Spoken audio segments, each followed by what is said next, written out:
నేపాల్లో యువత నిరసనలు కొనసాగిస్తుంది. తాజాగా వారి నుంచి మరిన్ని డిమాండ్లు వినిపిస్తున్నాయి. రాజ్యాంగాన్ని మార్చాలని, దేశంలో 30 ఏళ్ల దోపిడీపై విచారణ చేపట్టాలని డిమాండ్ చేశారు.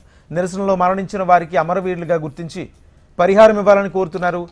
దేశ భవిష్యత్ కోసమే ఈ ఉద్యమం అని చెప్తున్నారు.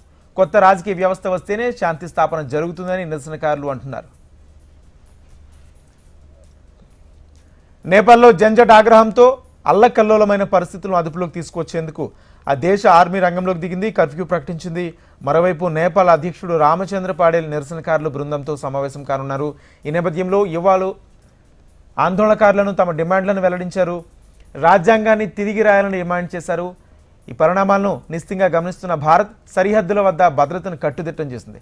సామాజిక మాధ్యమాలపై నేపాల్ ప్రభుత్వం నిషేధం విధించడంతో ఒక్కసారిగా పెళ్లుబిక్కిన ఆందోళనలు తీవ్రతకు కేపీ శర్మ ఓలీ ప్రధాని పదవికి రాజీనామా చేశారు. దీంతో తదుపరి ప్రభుత్వం ఏర్పాటయ్యే వరకు పరిస్థితులను చక్కదిద్దేందుకు ఆర్మీ బాధ్యతలు తీసుకుంది.